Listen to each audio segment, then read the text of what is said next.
말씀은 욥기 15장 1절부터 16절까지 말씀입니다. 제가 가지고 있는 성경 구약 성경 775쪽입니다.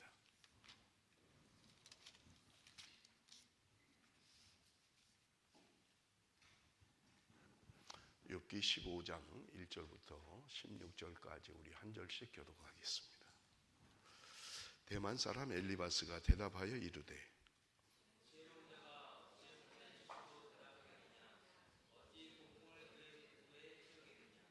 어찌 도움이 되지 아니하는 이야기 무익한 말로 변론하겠느냐.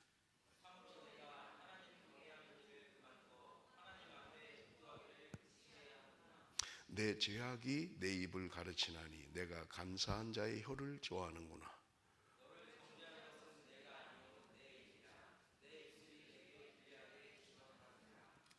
내가 제일 먼저 난 사람이냐? 산들이 있기 전에 내가 출생하였느냐?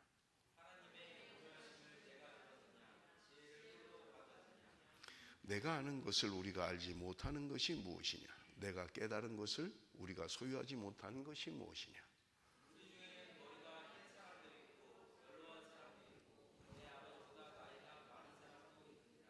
하나님의 위로와 은밀하게 하시는 말씀이 내게 작은 것이냐?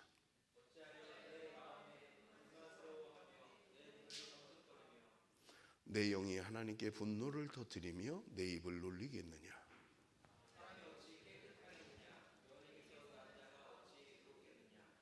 하나님은 거룩한 자를 믿지 아니하시나니 하늘이라도 그가 보시기에 부정하거든.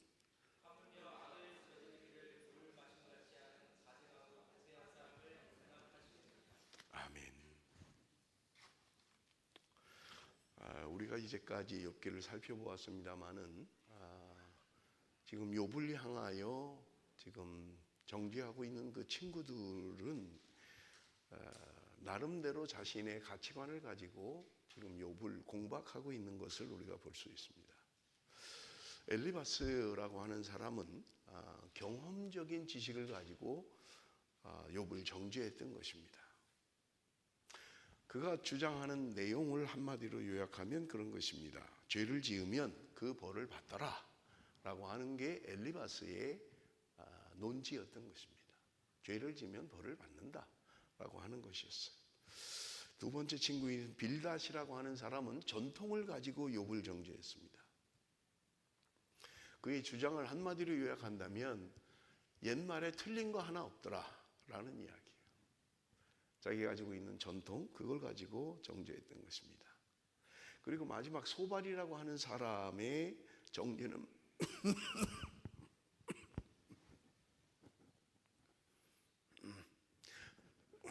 가정을 가지고 이야기하고 있는 거예요. 사실인지 아닌지 정확하지 않아요. 자기 추측이에요. 자기 생각이에요. 그런데 그걸 가지고 정죄하고 있는 것을 우리는 볼 수 있습니다. 그의 주장을 한마디로 이야기한다면 그런 거예요. 내가 고난을 당한 것을 보니 죄를 지은 것이 틀림없다. 네가 고난당한 것은 죄 때문이다 라고 하는 것을 이야기하고 있는 것을 우리는 볼 수 있습니다. 욥의 친구들은 자신들이 갖고 있는 어떤 생각, 논리를 가지고 욥을 정죄하는 도구로 사용하고 있는 것입니다. 그런데 사실은 우리가 가만히 살펴보면 정직하게 생각하면 욥의 친구들이 갖고 있는 것들은 우리가 다른 사람을 판단하는 그런 사용하는 도구인 걸 알 수 있어요. 우리도 역시 다른 사람을 판단하는데 이러한 것들을 사용하고 있다는 말입니다. 그런 의미에서 욥이 아니라 욥의 친구들의 모습 속에서 우리는 우리 모두의 자화상을 발견해야만 하는 것입니다. 때로 우리가 경험한 것이 아주 지극히 일부분임에도 불구하고 그걸 마치 모든 것인 것처럼 다른 사람을 판단하는 것을 우리는 볼 수 있습니다. 또는 내가 살았던 어떤 환경, 지방, 집안 이런 경험이 다른 사람을 판단하고 정죄하는 도구가 되기도 합니다. 실제로 확인하지도 않고 자기 생각에 추측에 빠져서 남을 정죄하기도 하는 것입니다. 우리 속에 엘리바스도 있고요. 빌닷도 있고요, 소발도 있습니다.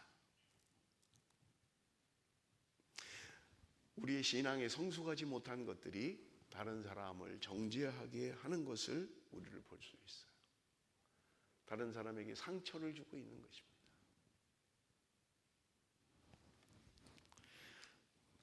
제가 오래돼서 기억이 안 납니다만은 어느 글인가 영화인지 잘 모르겠어요. 감자를 먹는 방법.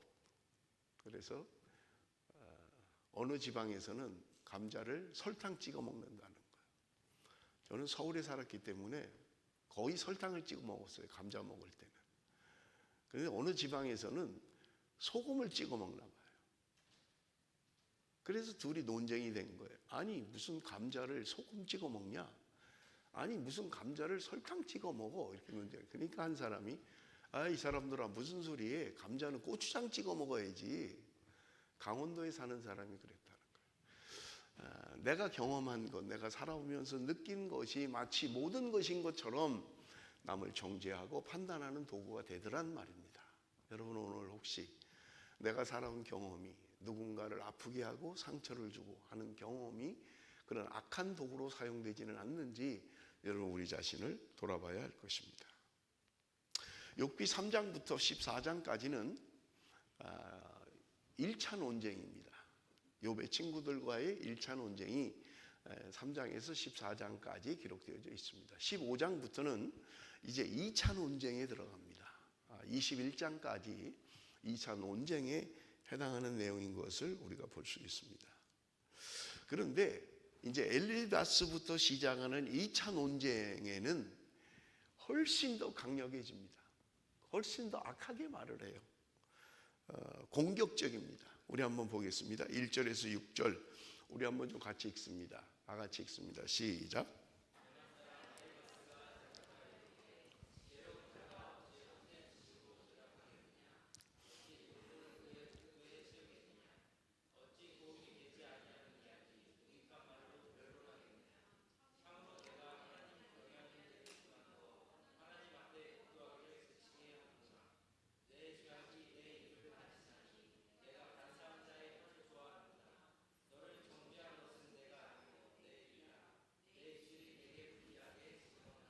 지금 엘리바스는 욥이 한 말을 근거로 해서 너는 헛된 지식이다, 뱃속에 동풍을 채우는 것과 같다, 그렇게 지금 표현하고 있는 것을 우리가 볼 수 있습니다.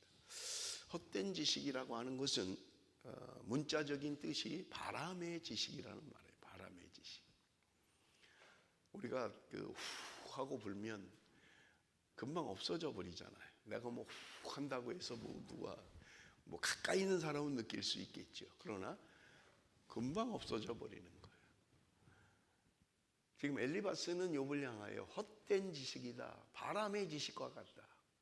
네가 알고 있는 지식은 아무 쓸모없는, 다른 사람에게 영향을 줄 수 없는 헛된 것인데 네가 그걸 가지고 지금 자랑하고 있냐? 네가 그걸 가지고 이야기를 하냐? 너는 헛된 지식이다. 지금 그렇게 이야기하는 거예요.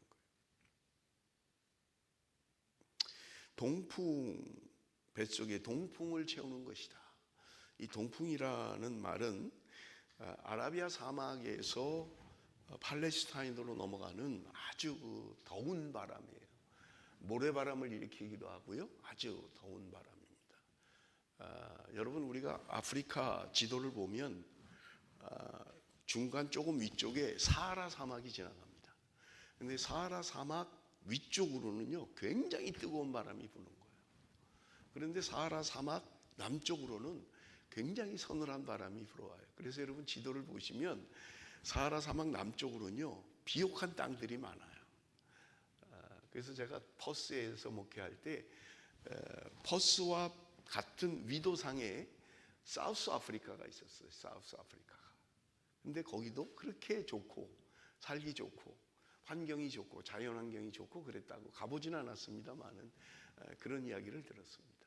그러니까 남쪽 아프리카 사하라 사막을 중심으로 남쪽은 굉장히 비옥한 땅인데 사하라 사막 중심으로 북쪽은 굉장히 살기 힘든 뜨거운 바람이 부는 그런 곳이라는 거예요. 그런데 그 뜨거운 동풍이 불어오고 난 다음에는 거의 메뚜기 떼가 습격을 한다는 거예요.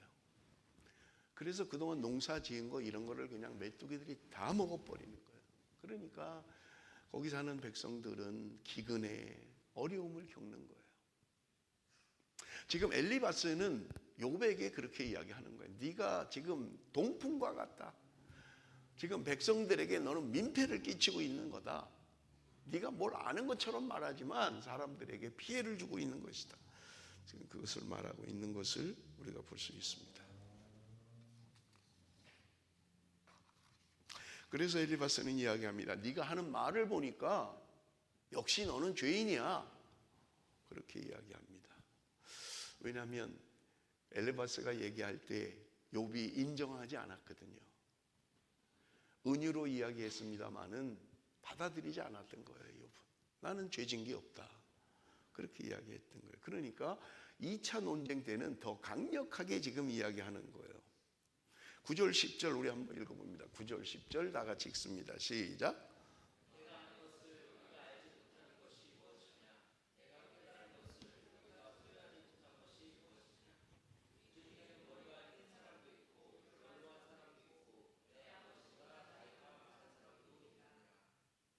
자, 지금 엘리바스는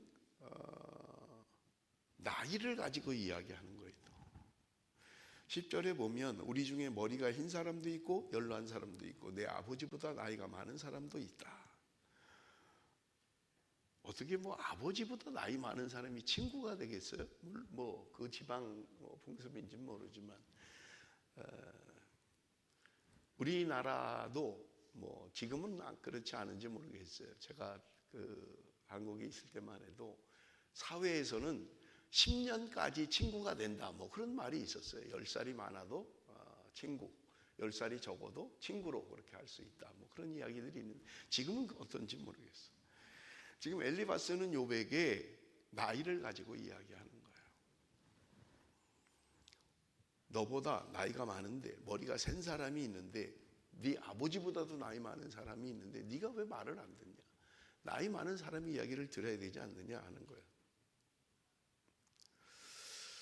이 말의 의미는 욥기 12장 12절에 근거해서 이야기한 거예요. 늙은 자에게는 지혜가 있고 장수하는 자에게는 명철이 있느니라. 나이 든 사람이 지혜롭다. 그러니 나이 많은 사람의 이야기를 들으라 라고 하는 것입니다.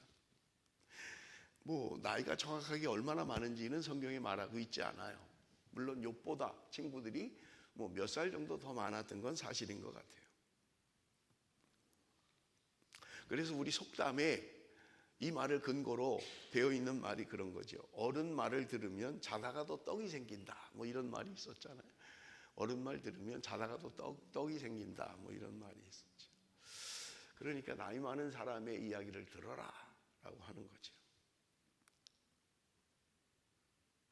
엘리바스의 말은 이렇게 이어집니다. 14절에서 16절입니다. 사람이 어찌 깨끗하겠느냐? 여인에게서 난 자가 어찌 의롭겠느냐? 하나님은 거룩한 자들을 믿지 아니하시나니 하늘이라도 그가 보시기에 부정하거든 하물며 악을 저지르기를 물마심같이 하는 가증하고 부패한 사람을 용납하시겠느냐?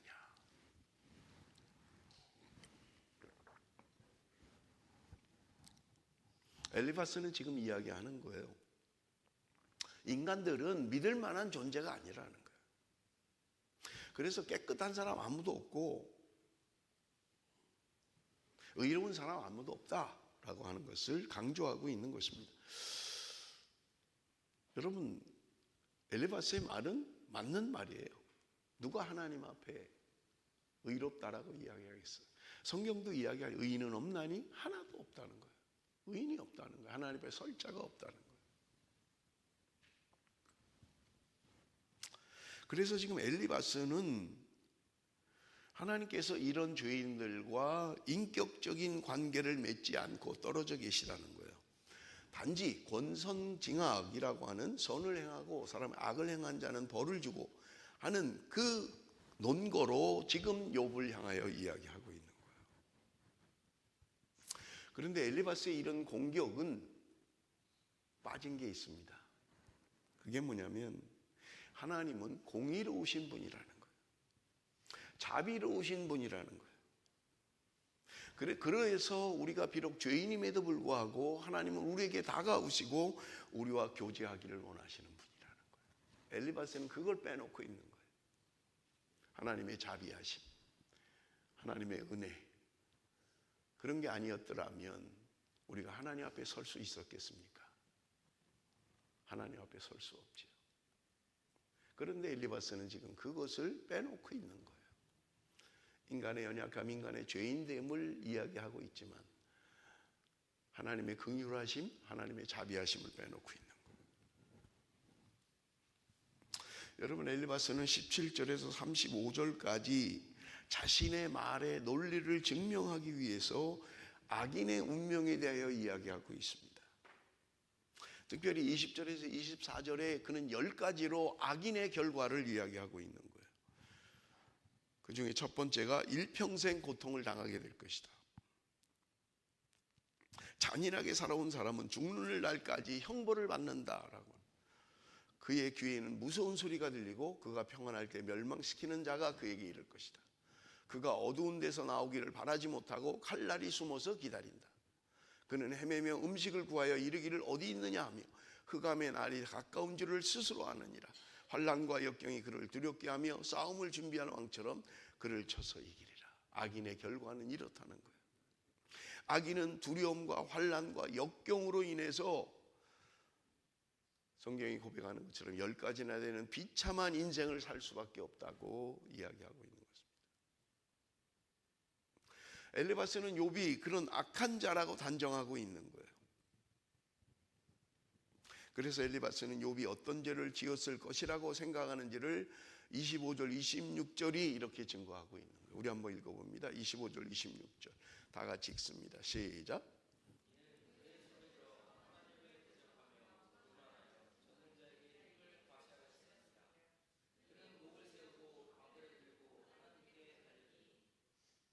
지금 엘리바스는 욥에 대해서 그렇게 판단하고 있는 거예요. 네가 하나님을 대적하고 있다. 네가 하나님 앞에 힘을 과시하고 있구나. 네가 하나님을 향하여 달려들고 있다. 지금 그렇게 얘기하는 거예요. 교만하고 완고하다 그런 말이에요. 엘리바스의 말은 요즘 세상 말로 하면 하나님과 맞짱 떠보겠다는 거예요. 그걸 엘리바스는 지적하고 있는 거예요. 이것은 사실과는 아무 상관없는 전적인 엘리바스의 생각이었던 것입니다. 오늘 본문은 이렇게 막을 내립니다. 35절 우리 한번 봅니다. 그들은 재난을 잉태하고 죄악을 낳으며 그들의 뱃속에 속임을 준비하느니라. 하나님을 대적하는 사람은 아무 일이 없는 것 같지만, 의로운 삶을 사는 것 같지만 이미 그런 삶 속에 재난의 씨가 싹트고 있다는 거예요.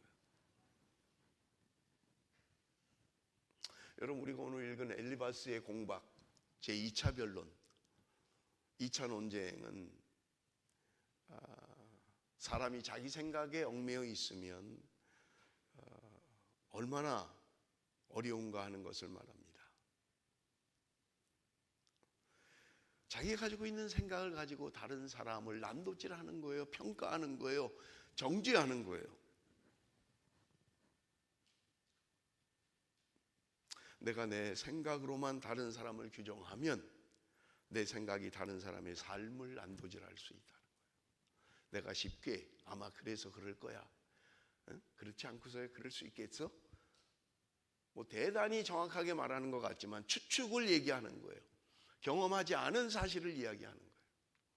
여러분, 우리가 그렇지 않습니까? 저 사람이 저렇게 하는 거 보니까 뭔가 있는 거 아니야? 우리는 그런 생각들을 많이 하고 자기 생각을 가지고 공격을 많이 합니다.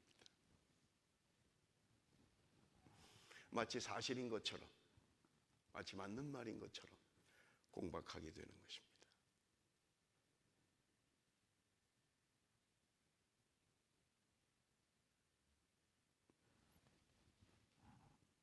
여러분, 우리가 살아가면서 자신의 삶의 방식, 생각으로 우리의 인생을 재단하려고 할 수도 있습니다.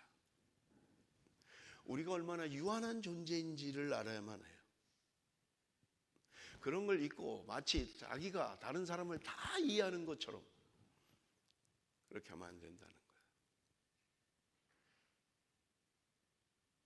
다른 사람의 삶을 곱지 않은 눈으로 쳐다보고 마치 내가 경험한 것, 내가 아는 것, 별거 아닌 지식을 가지고도 판단하고 정죄하는 것을 볼 수 있습니다. 여러분, 다른 사람의 생각과 삶의 방식이 내 생각과 삶의 방식과 같지 않을 때 우리는 쉽게 틀렸다라고 이야기하는 거예요.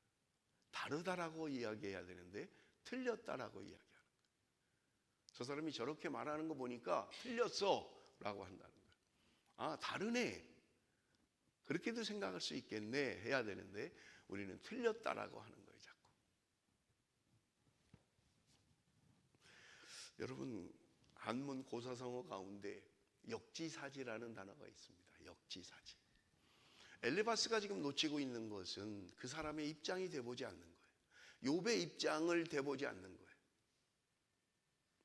그 사람의 입장이 돼보면 얼마든지 이해할 수 있는 거예요. 여러분, 우리 안에 일어나는 일들이 그렇지 않나요? 내가 만약에 그런 일을 당하면 나는 어떻게 반응할까를 생각해 보십시오. 내가 만약에 그 사람 입장이라면 나는 어떻게 할까를 생각해 보십시오. 내가 경험 가지고 내 지식 가지고 내 생각 가지고 판단하고 정죄하고 그렇게 살지는 않느냐 하는 거예요. 왜 저 사람은 저렇게 생각하는 거야? 왜 저 사람은 왜 특별하게 저래?가 아니라 그 사람이라면 나는 어떻게 했을까? 내가 그 사람의 입장이라면 나는 어떻게 반응했을까를 생각해야 된다는 말이에요.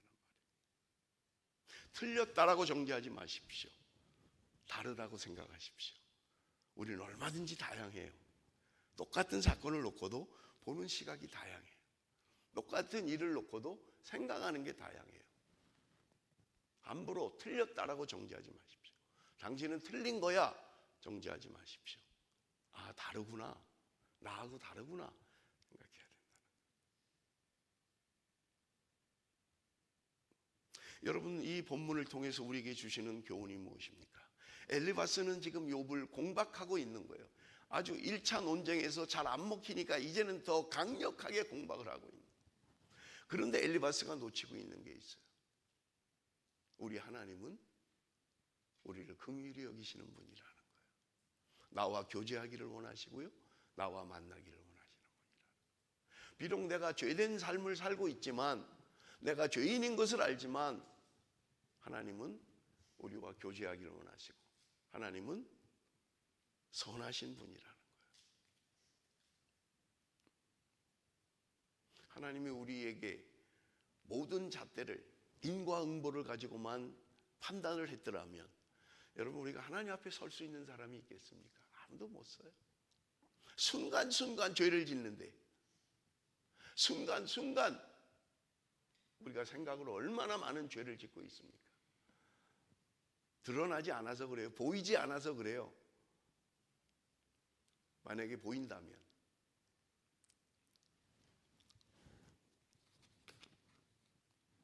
내가 나쁜 생각을 하고 나쁜 마음을 먹으면 뭐 파란 기둥이 올라간다든지 그렇지 않아서 그렇습니다만은 뭐 다 파란 둥둥둥둥 떠다니는 거 아니에요.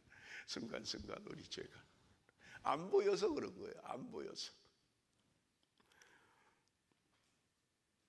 우리를 있는 그대로 수용하시는 주님, 내가 죄인임에도 불구하고 내게로 오라, 내게로 오라 말씀하시는 주님, 내가 얼마나 연약한 존재임에도 불구하고 하나님은 오늘도 우리가 주님께 돌아오기를 원하시고 짝사랑을 하시는 분, 짝사랑을 하시는 분.